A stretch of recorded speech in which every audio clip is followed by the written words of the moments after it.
Subscribe because it is free. Commander Vextol's crystalline form pulsed with disdain as he gazed at the tactical display aboard the Zephyrian dreadnought's stellar dominance.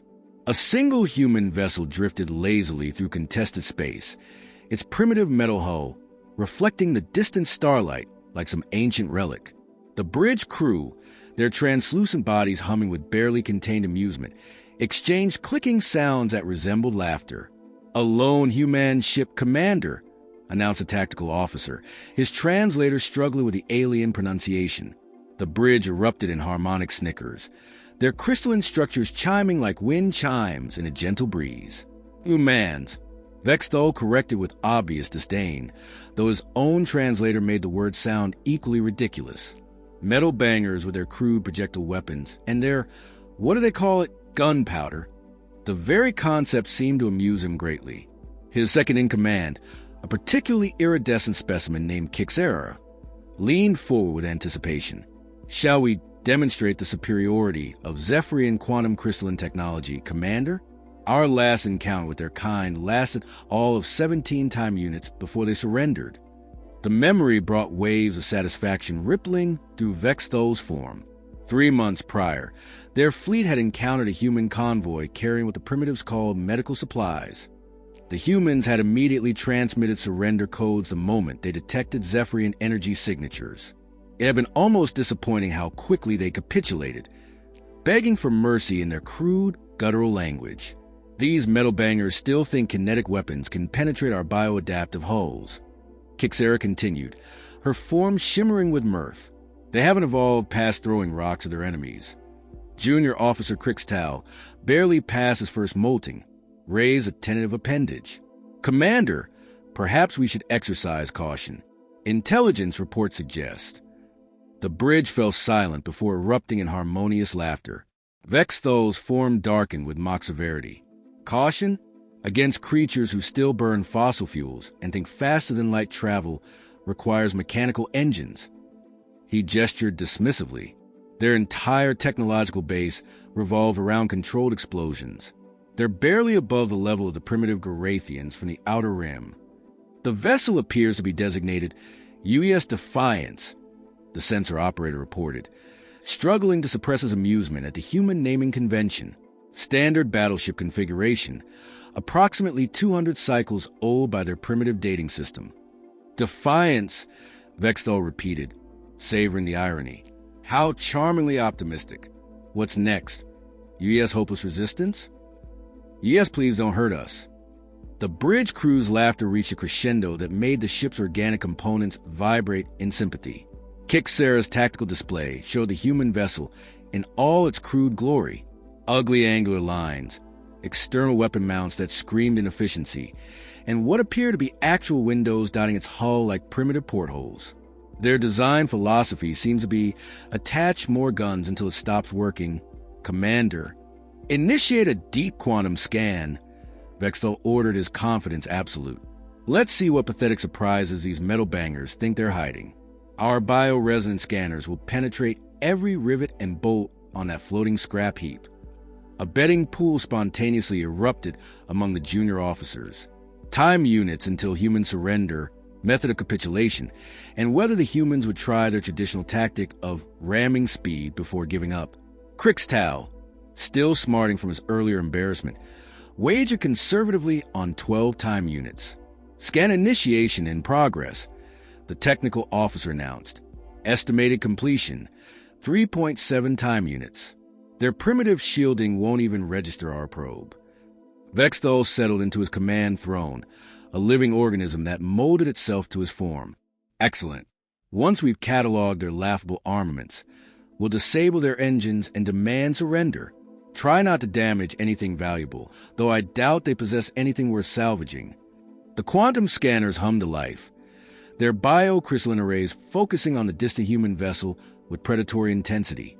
Technical Officer Crixtal's confident smirk began to falter as the first scan results materialized on his bio-display. His crystalline form flickered with confusion as he stared at the impossible readings streaming across his console. "Commander," he began hesitantly, his voice losing its earlier smugness, "the initial penetration scan is unusual."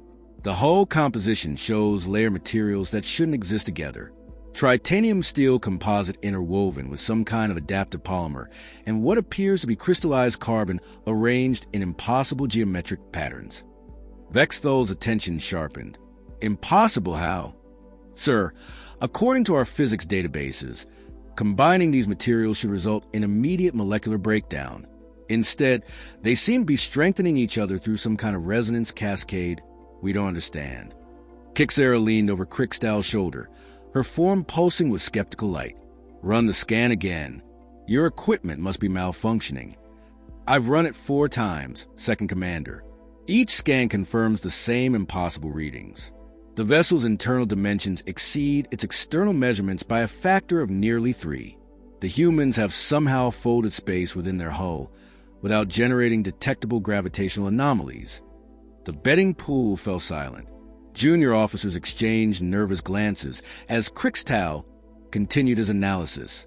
Weapon systems are extensive, he reported, his voice growing smaller with each discovery.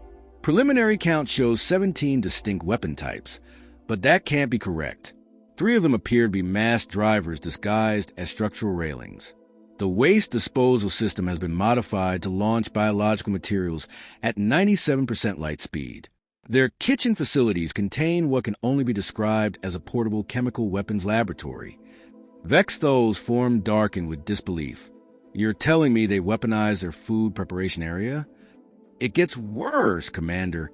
Their coffee brewing systems generate plasma temperatures exceeding our main cannon output. The recreational areas contain exercise equipment that doubles as combat training simulators capable of producing lethal gravitational fields. Even their library is armed. The books themselves contain detailed instructions for 47,000 different methods of terminating biological life forms. A tremor ran through the bridge crew. Several junior officers began unconsciously backing away from their stations. The structural analysis is deeply disturbing, Crickstow continued, his voice barely above a whisper. The ship appears to be held together by what our computers can only classify as malicious intent and stubborn determination. Critical systems have 17 backup systems each, and those backup systems have their own backup systems. The redundancy cascades, so deep our scanners can't map the full extent. Kixera's form had begun flickering rapidly, a sign of extreme agitation. How is any of this functional? That's the terrifying part, Second Commander. It shouldn't work. But not only does it works better than it has any right to. Their life support systems are designed to keep humans functional in environmental conditions that would instantly kill most known species. Vacuum exposure, radiation levels that would sterilize entire planets, temperatures ranging from absolute zero to stellar core heat. The bridge had fallen completely silent except for the nervous humming of the ship's organic components. Their medical bay, Crickstow's voice cracked, appears to be designed for treating injuries that shouldn't be survivable. Limb reattachment, organ replacement, complete nervous system reconstruction. From our perspective, it looks like a torture chamber equipped with resurrection technology. Vexthol's crystalline structure began developing stress fractures. This can't be accurate. They're primitives. Metal bangers who haven't even discovered proper energy manipulation. Commander, Crickstow whispered, I don't think they're the primitives. I think we are. Captain Sarah, ironclad, Martinez barely glanced up from her morning coffee as the proximity alarm chimed softly on the bridge of the U.S. Defiance. Her weathered face showed the kind of casual indifference that came from 3 decades of dealing with alien encounters that thought they were intimidating.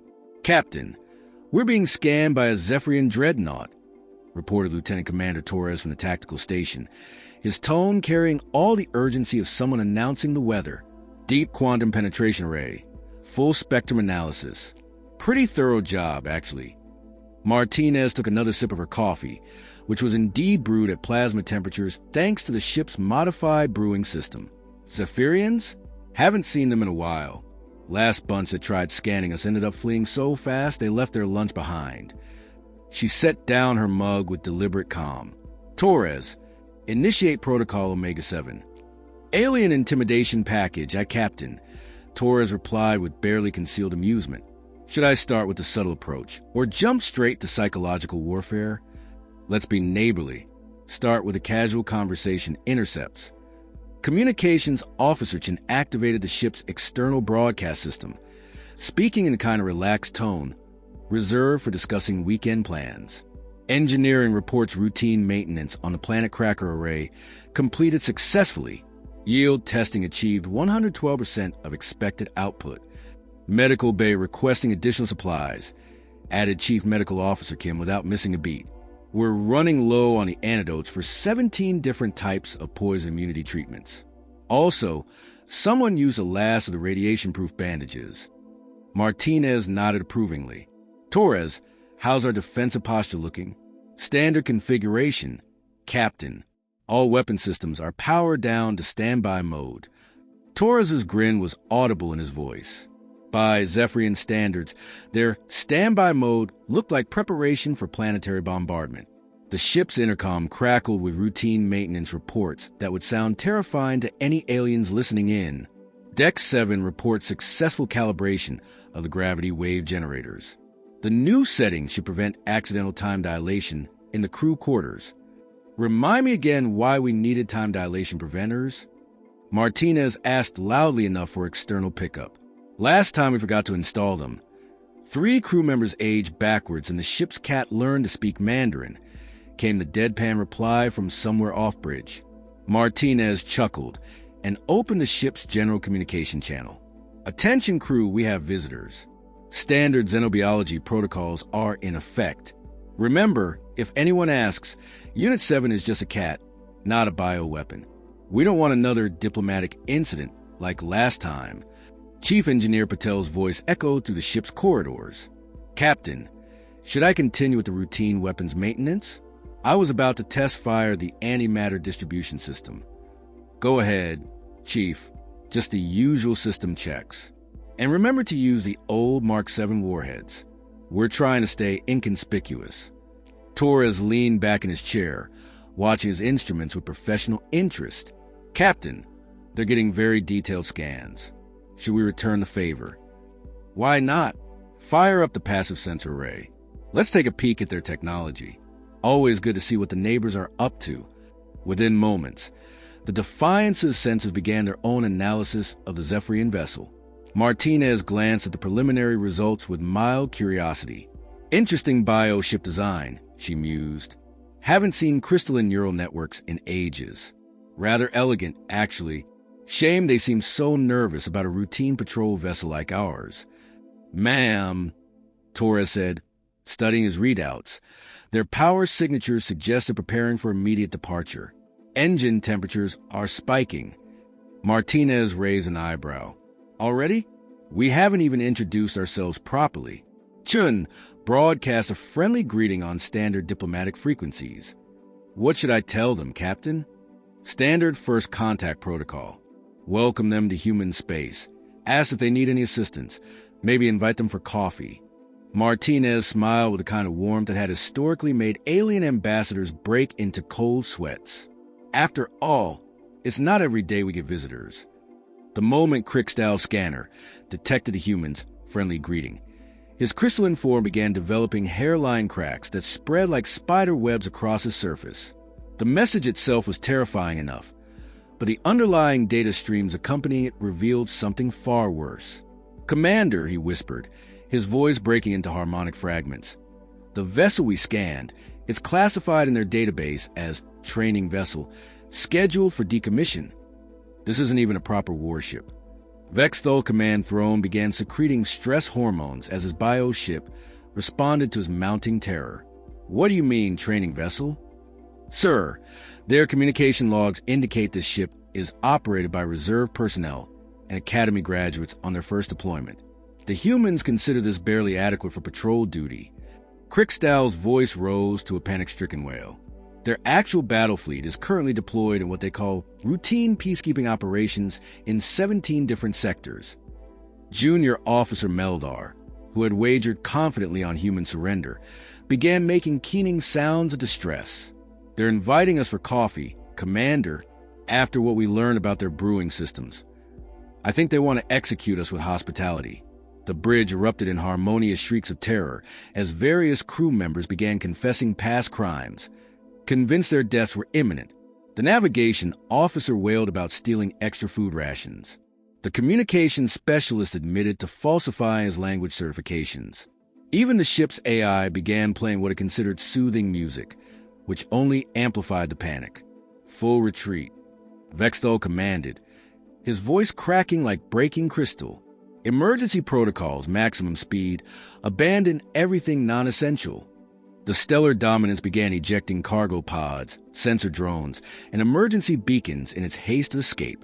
The ship's organic components, overwhelmed by the crew's collective terror, started molting uncontrollably. Crystalline fragments rained down on the bridge as the vessel's biosystems overloaded. Plot a course in the nebula of endless sorrow, then the maelstrom of despair, then the really quite unpleasant asteroid field. The navigation officer babbled. We need 17 different hiding places between us and that monster. Broadcasting emergency warnings to all Zephyrian vessels. Communications Officer Lixtel announced between sobs. Message reads, avoid human death ships at all costs. They weaponize everything, including friendship. The retreat was so chaotic that 3 separate systems failed simultaneously.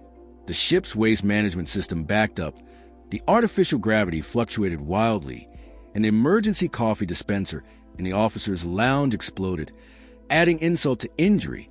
Meanwhile, aboard the UES Defiance, Captain Martinez watched the alien vessel's frantic departure with mild amusement.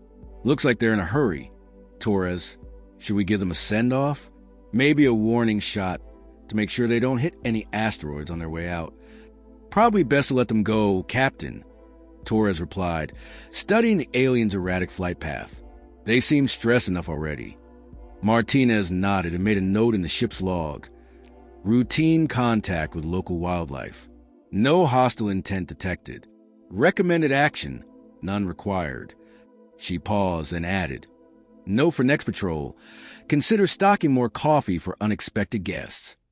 Chief Medical Officer Kim's voice echoed from the medical bay. Captain, should I prepare the diplomatic immunity shots in case they come back? Good thinking, document. And maybe prep some of those universal translation cookies, the ones with the sedatives baked in. The ship's cat, designated Unit 7 in official reports but known as Whiskers to the crew, wandered onto the bridge and meowed plaintively at the now empty space where the alien ship had been. Don't worry, Whiskers, Martinez said, scratching behind the cat's ears. I'm sure we'll have more visitors soon. Word gets around.